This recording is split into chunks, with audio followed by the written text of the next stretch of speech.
Muito bem, queridos. Uma coisa que eu achei interessante quando o Jonatas ele edita é que ele coloca lá, aparece, tem uma vinheta, não sei quem já viu, tem uma vinheta do ministério, uma musiquinha, e quando é aula do seminário, do Instituto Bíblico, ele coloca lá, Escola do Espírito.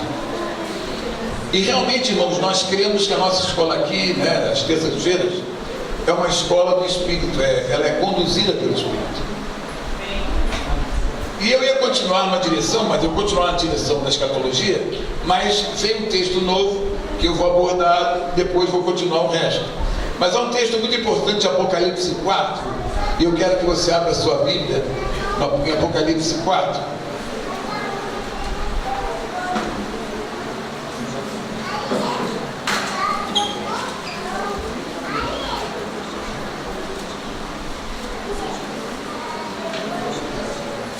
Eu vou ler primeiro, eu não vou ler tudo hoje não, que talvez eu não aborde tudo. Eu vou ler pelo menos até o versículo 5, se der eu continuo. Diz assim: depois destas coisas, né, nos capítulos anteriores, João, o Senhor manda uma mensagem, e João registra as 7 igrejas ali no Apocalipse.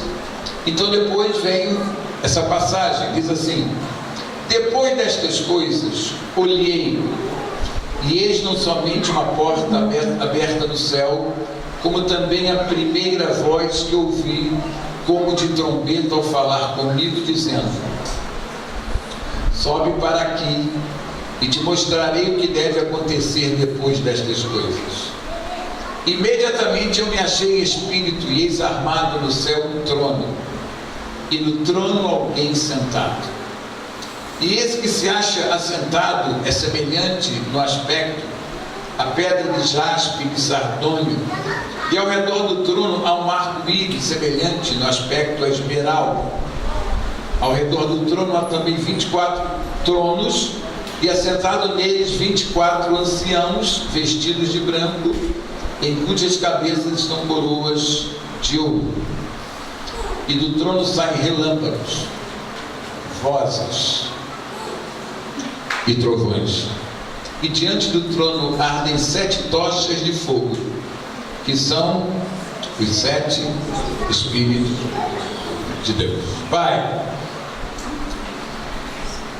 eu creio que essa matéria, essa disciplina que nós estamos abordando, a escatologia, as últimas coisas, é um ensino que requer da tua revelação. E nessa noite eu peço, Senhor, e meus irmãos concordam comigo, que o Espírito de revelação chegue até nós. E nós possamos captar o teu coração nessa visão dos últimos tempos, daquilo que está para vir.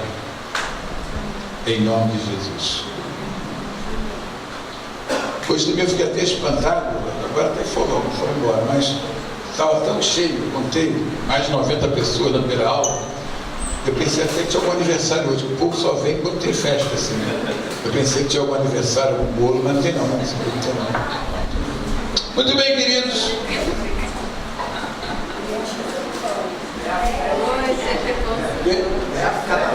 É a fé.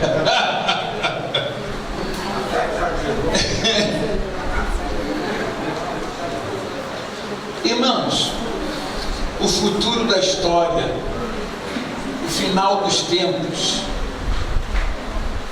é algo, certamente nós entendemos isso, é algo estabelecido no céu. É no céu que o final dos tempos é estabelecido. O final dos tempos não é estabelecido na terra. Na verdade, essa terra não espera nada, espera apenas viver e viver e viver. Mas Deus, quando cria o homem, depois vem a história do pecado, né? A história da salvação, há uma linha nessa história, e Deus, Ele olha para essa história, e Ele olha para o fim da história também. Então, irmãos, esse assunto da escatologia, das últimas coisas, é um assunto nascido do céu. E eu acho muito interessante que João recebe essa visão, essa revelação do Apocalipse, lá na ilha de Patmos. E ontem eu estava me lembrando, né, porque eu fui à ilha de Patmos. E eu fui ao lugar da onde João recebeu, pelo menos a história diz que ele recebeu a revelação. É um buraco numa pedra. Hoje, claro, tem os padres lá que comandam lá, visitam e tal, é um lugar sagrado, vamos dizer assim. Mas é uma pedra que tem um buraco, não é? Uma gruta, melhor dizendo. Uma gruta que tem um buraco e tem uma visão para o mar. E eu sentei naquela pedra, naquela gruta, e eu vou dizer para vocês que tinha um negócio ali diferente. Não quero assim dar um cunho místico a esse negócio, mas, irmãos, quando eu sentei naquela pedra, estiquei minhas pernas e eu olhei para frente, olhei por aquele buraco, olhei para aquele mar, eu senti algo. E eu creio, irmãos, que aquele lugar foi um lugar marcado por Deus para trazer uma revelação poderosíssima do céu, usando alguém na terra. E o escolhido foi João.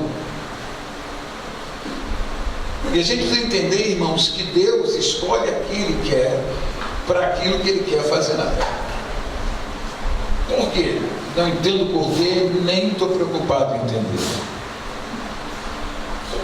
E a primeira coisa, irmãos, desse capítulo, né, está no verso 1, quando João diz assim,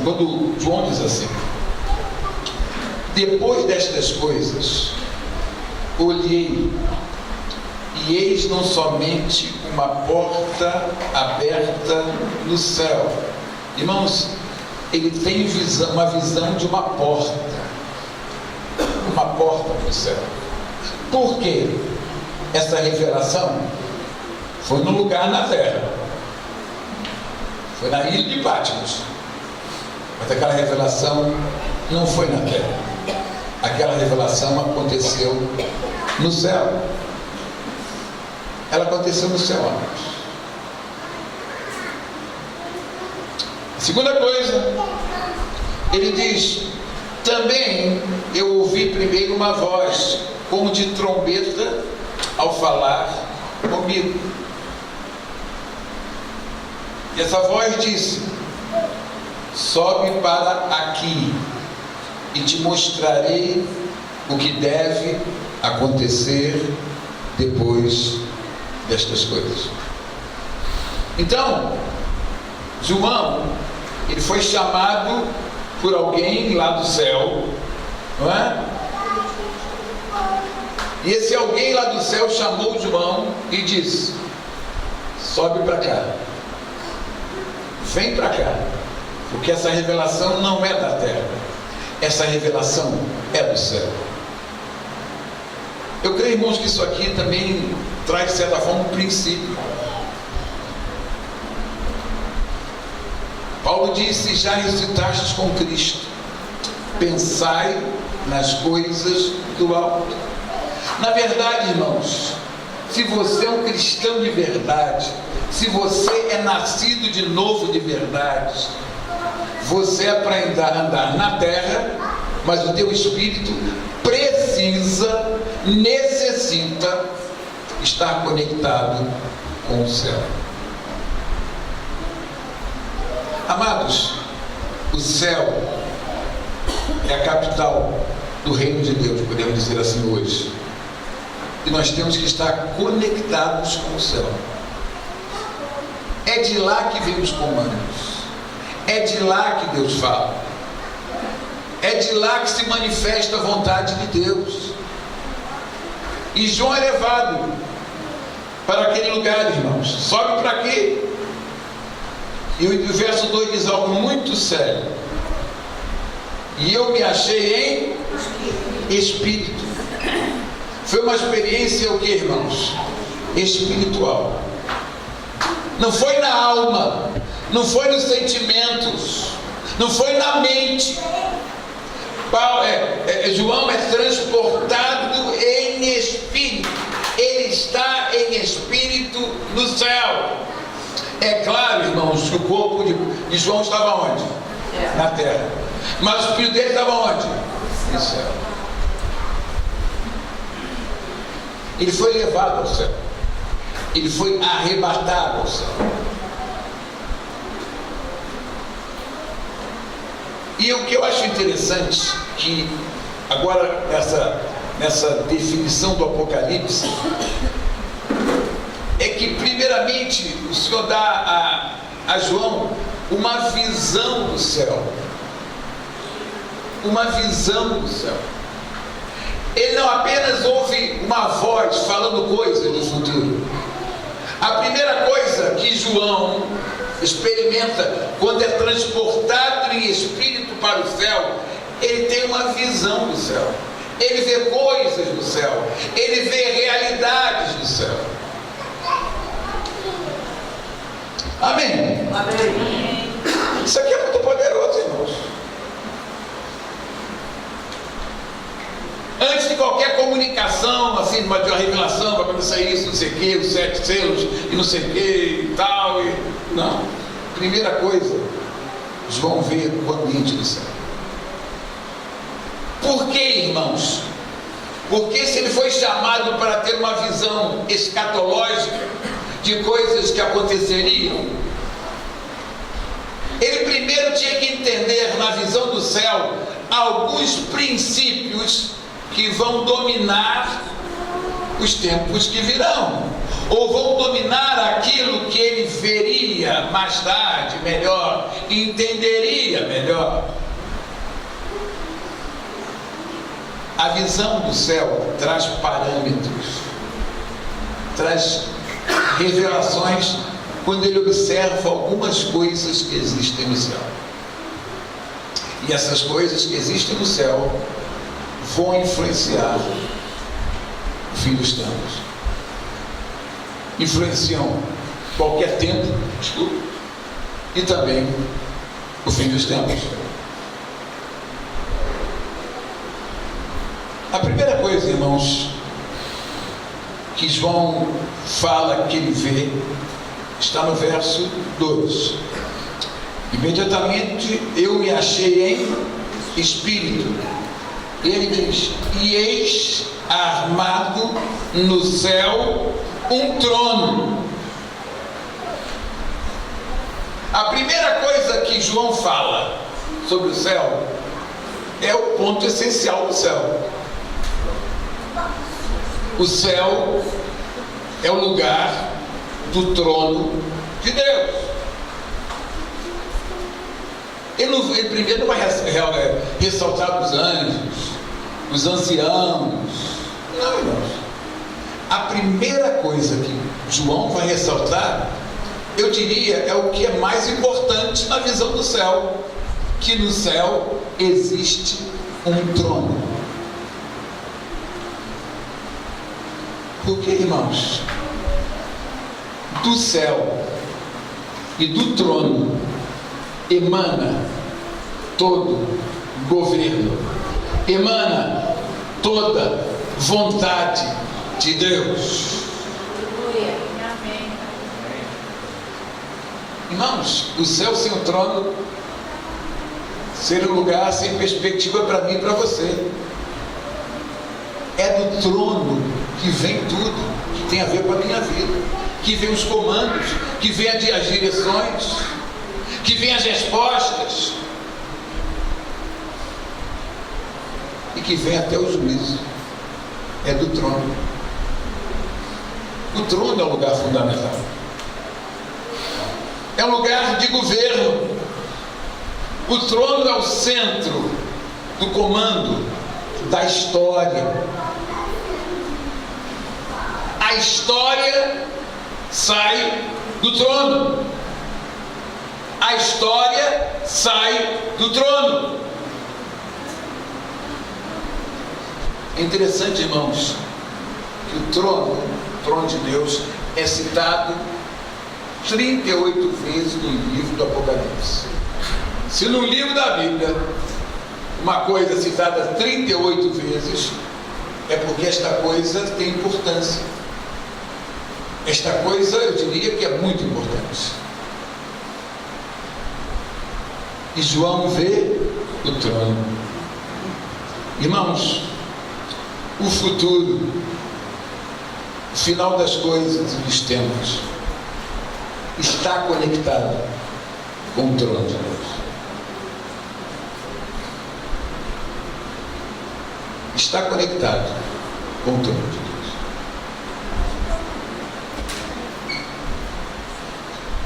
Irmãos, quando a gente fala do trono de Deus, isso tem que mexer conosco. É um lugar que nós precisamos estar profundamente ligados e conectados. É com o trono de Deus. Senhor, qual é a tua vontade para a minha vida? Isso sai do trono de Deus. Senhor, qual é a direção a tomar? Isso sai do trono de Deus.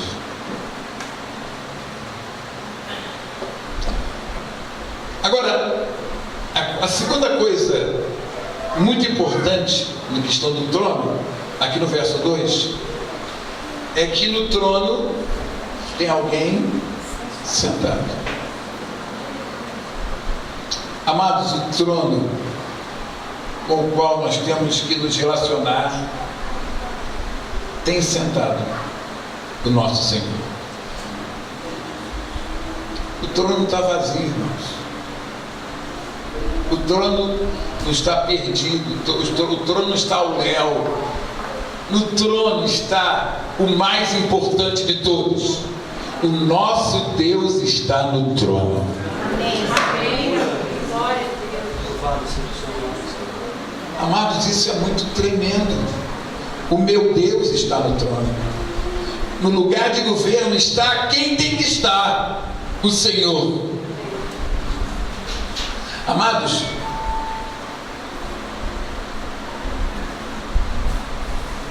essa visão para mim ela é muito importante, porque ela tem que me fazer a me autoavaliar para saber quem está no trono da minha vida.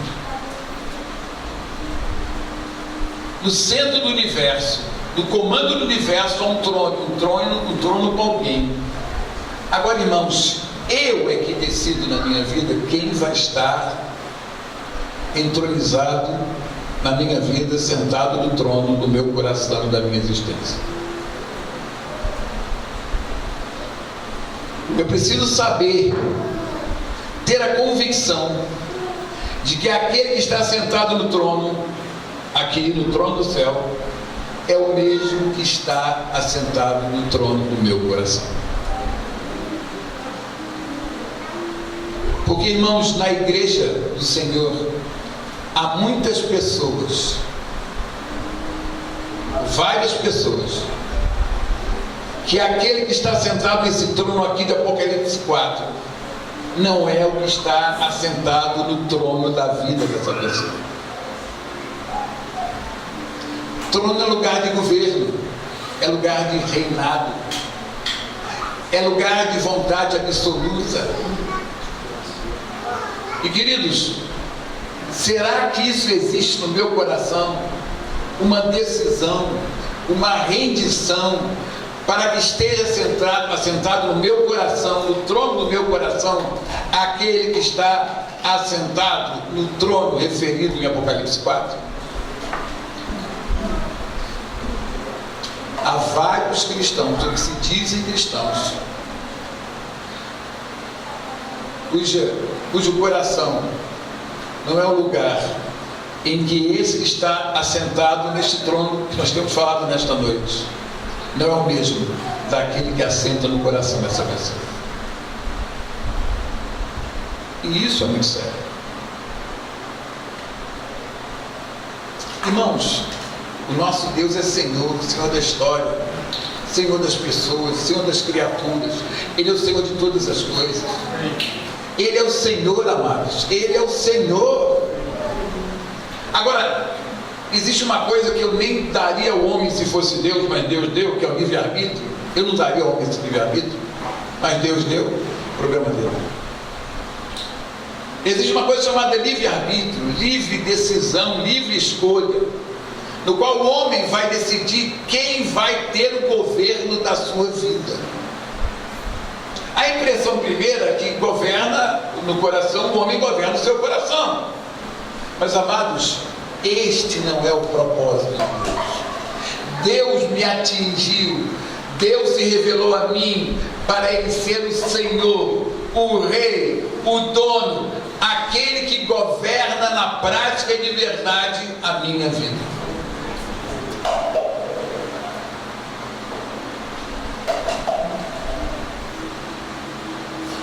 E de certa forma, irmãos, a nossa atividade na escatologia, do nosso futuro diante das coisas que a Bíblia mostra, esse futuro dependerá na nossa vida de quanto o Senhor foi o Senhor e o Rei da nossa vida. Amém? Amém.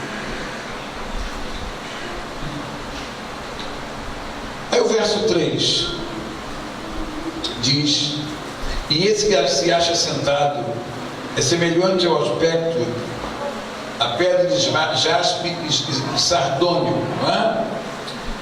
São pedras brilhantes, o brilho do jaspe e sardônio.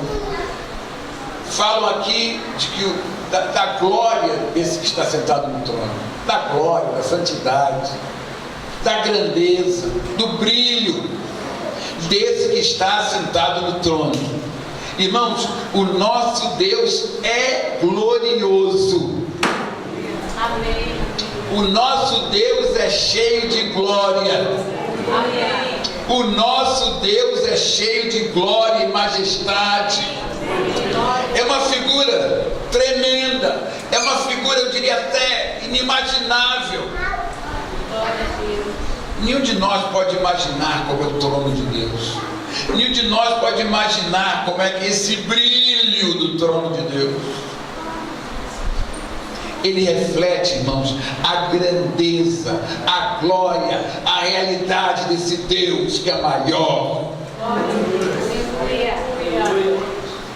Nele está toda a glória, irmãos, todo o brilho.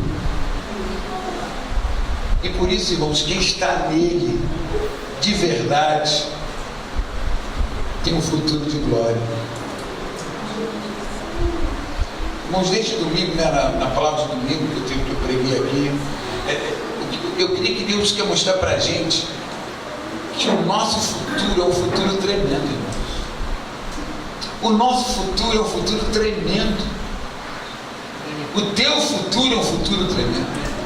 Se você anda no Senhor, se você está ligado no trono de Deus, se você é rendido ao Senhor,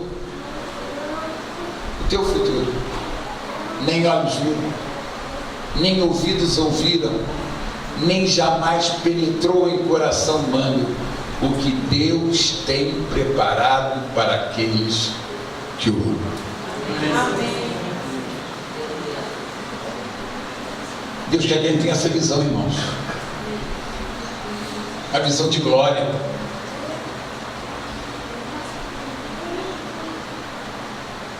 Eu não consigo entender uma igreja que olha para o futuro com medo, tem até depressão. Irmãos, o teu futuro está nas mãos de Deus. Amém. Aquele que está sentado no trono, aquele que tem o poder e governa do trono todas as coisas. Amém. Aquele que abre porta é aquele que fecha a porta. Amém. Glória a Deus. Nele está toda a glória. Amém? Amém. Agora o verso 3 diz que ao redor do trono há a um arco-íris, semelhante no aspecto a esmeralda. Irmãos, a Bíblia se interpreta pela Bíblia, não é? Às vezes você vê uma expressão na Bíblia, só ali você talvez não consiga entender plenamente o sentido daquela colocação naquele ponto ali, naquele versículo. Mas a Bíblia se entende, se explica pela própria Bíblia.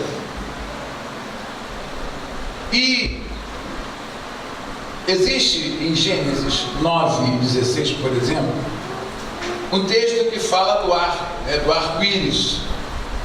E diz lá: o arco estará nas nuvens, e vê-lo-ei e me lembrarei da aliança eterna entre Deus e todos os seres viventes, de toda a carne que há sobre a terra. Na verdade, irmãos, o arco-íris, quando aparece lá no Gênesis, ele fala da aliança de Deus com o homem. Na verdade, irmãos, quando o arco-íris está ali perto do trono, isso fala para a gente da aliança daquele que está no trono com os homens.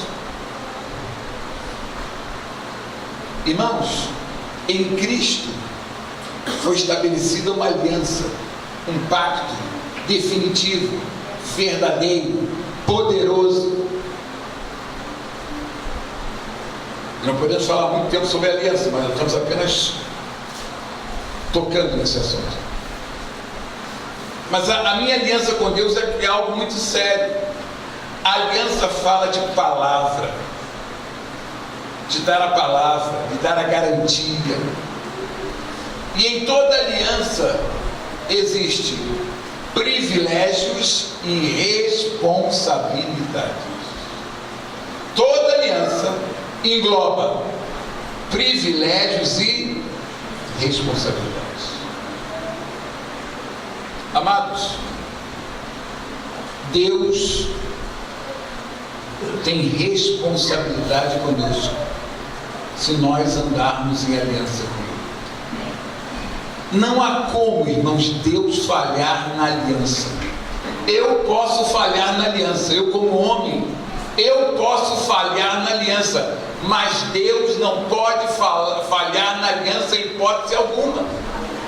Deus tem uma aliança comigo, irmãos, e Deus tem responsabilidade comigo e com você.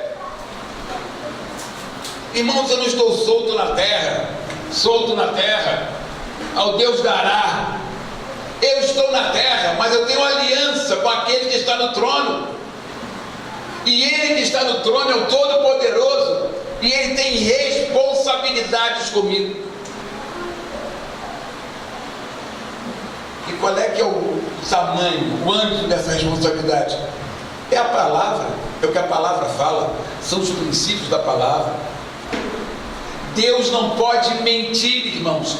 Deus não pode mentir. Repita comigo: Deus não pode mentir. De novo: Deus não pode mentir.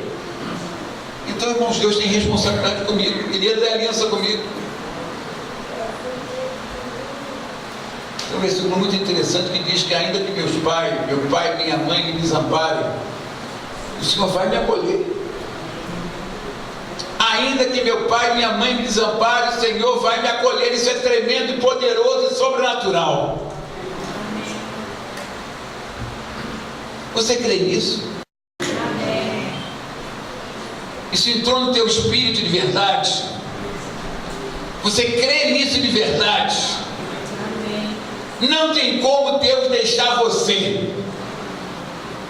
Não tem como Deus não te abençoar. Não tem como, se você anda em aliança. Agora, a aliança que eu tenho com Deus, eu também tenho responsabilidades. O problema é que eu só quero os privilégios da aliança com Deus. Mas na minha aliança com Deus, eu também tenho responsabilidade.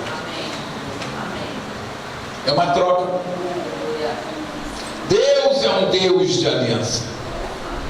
Aleluia. Amém. Agora o verso 4. diz que ao redor do trono há também 24 tronos, e assentados neles 24 anciãos,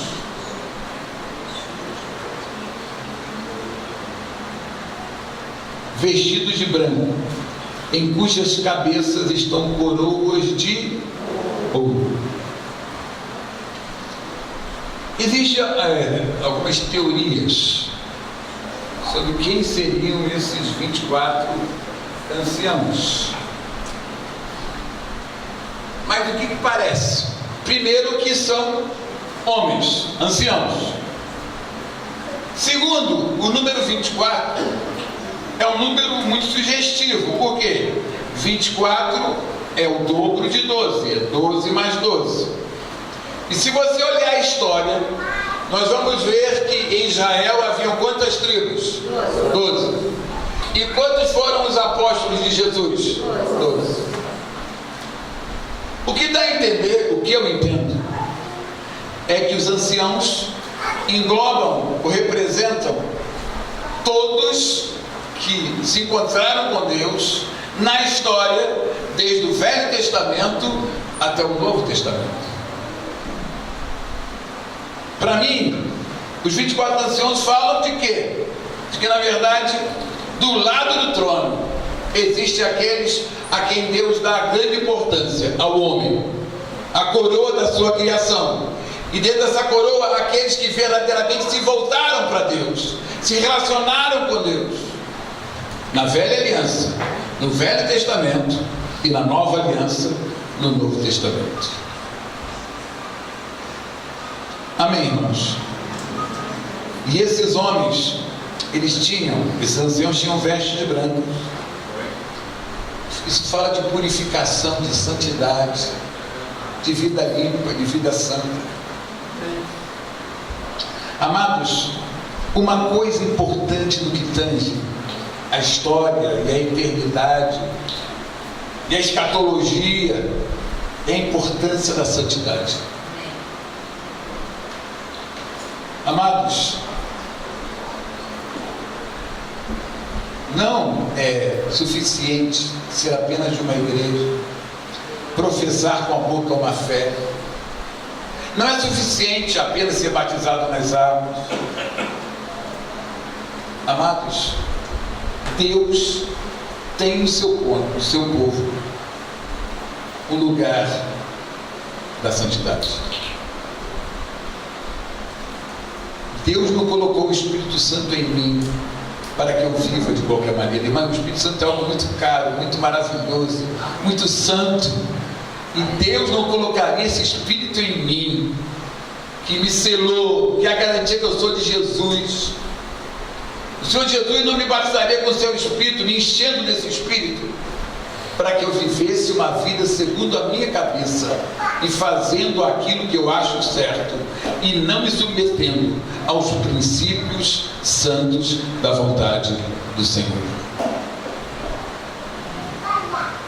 Amados, o céu é lugar de pureza, o céu é lugar de santidade,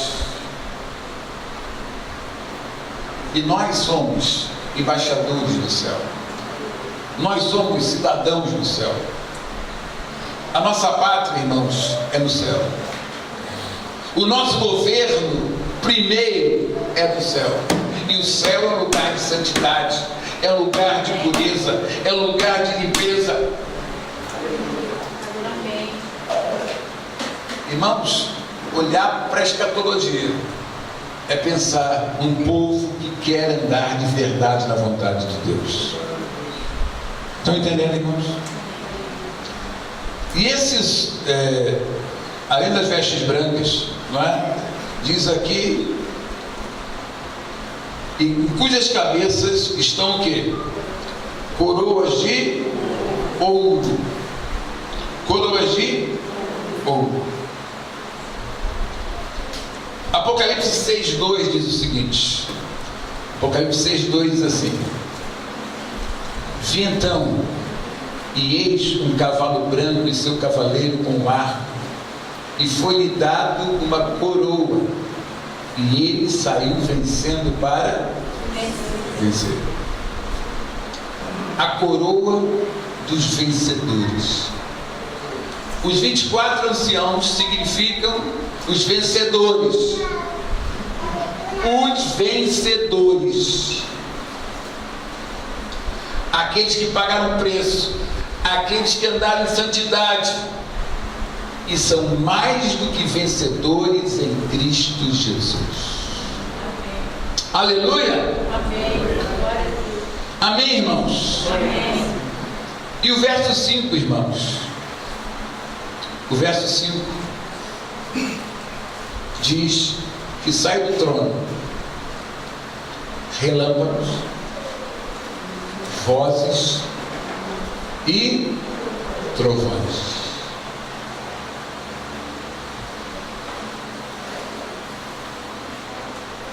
Salmo 18, 13 e 14. Vamos lá em Salmo 18, 13 e 14.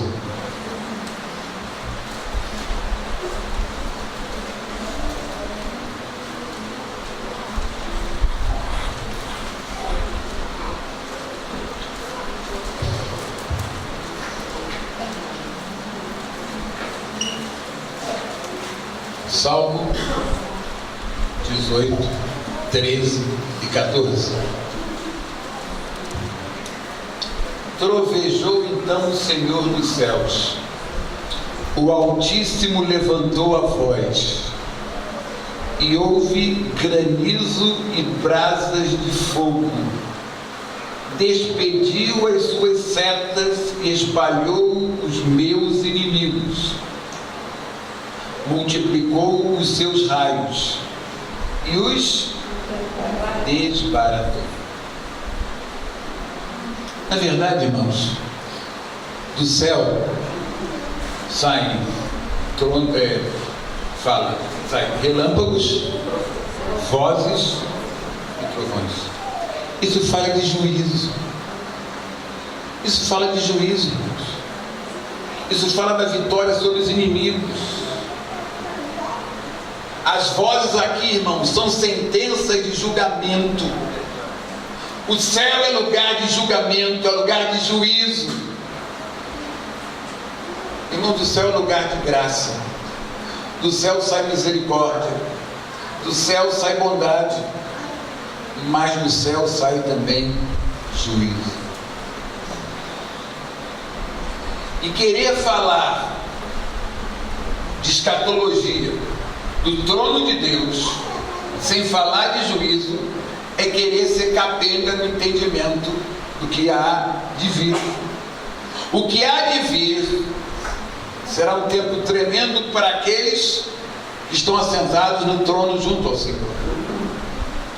Mas, queridos, o que há de vir será um tempo de extremo julgamento, de extremo juízo contra aqueles que se tornaram inimigos do Senhor, rejeitando o Senhor e os seus caminhos.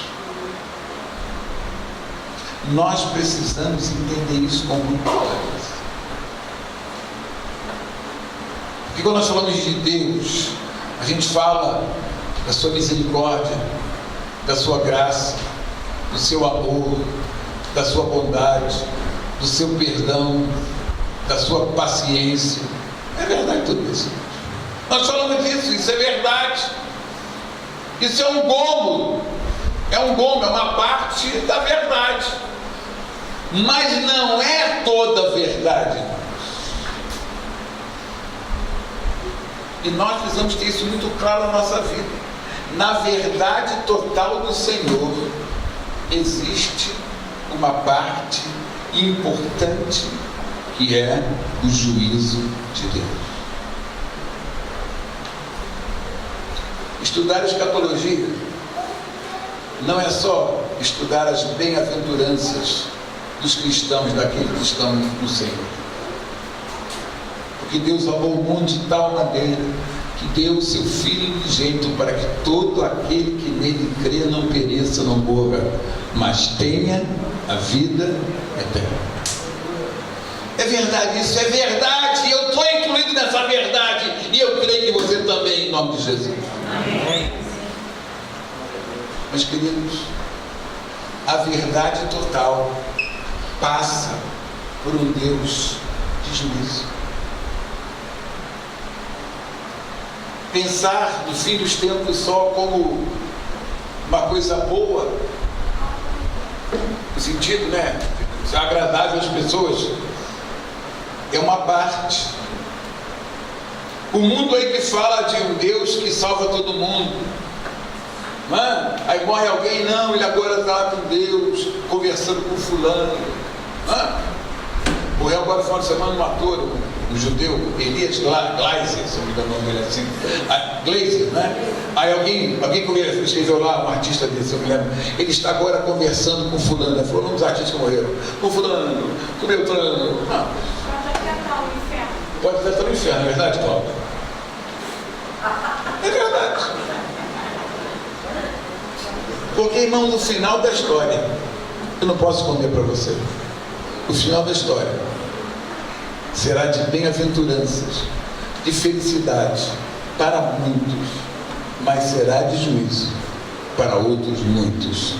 E talvez seja mais de juízo do que de bem-aventurança. Porque Jesus disse que o caminho da salvação é o caminho o quê? Estreito. E o caminho da perdição? Lá. O caminho da salvação é? E o da perdição?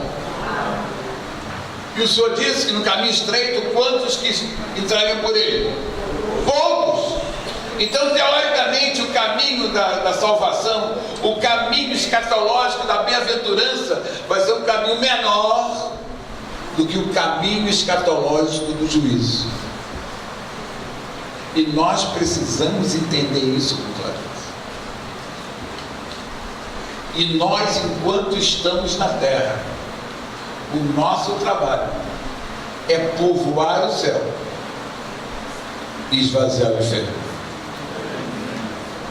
Irmãos, o nosso trabalho enquanto estamos na terra é povoar o céu e esvaziar o inferno.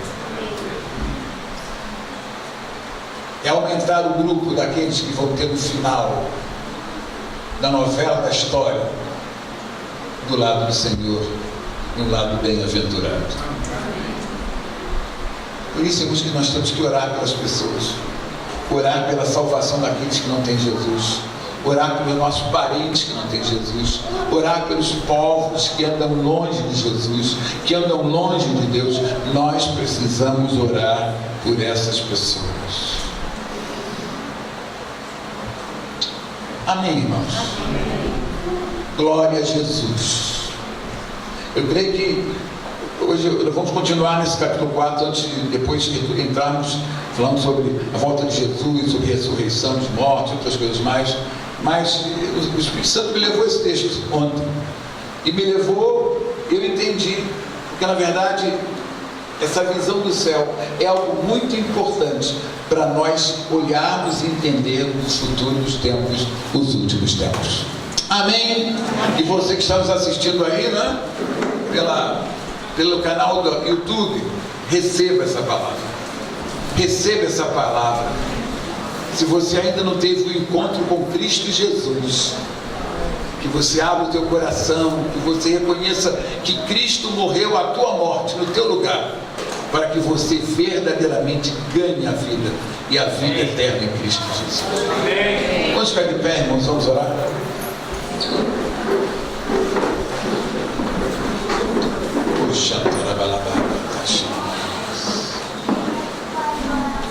Pai, essa palavra é séria. Pai, a gente quer ser um povo ligado no teu trono. A gente quer estar junto aí do Senhor.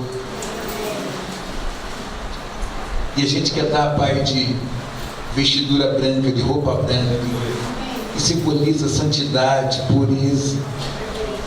Pai, queremos ter uma vida santa. E Pai, perdoa o nosso pecado. Quando nós não acertamos com a Tua vontade, quando a carne prevalece.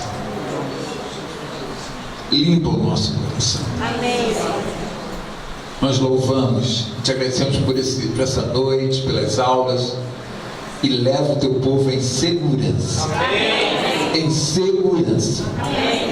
Em nome de Jesus Cristo. Amém. Vá na paz do Senhor Jesus.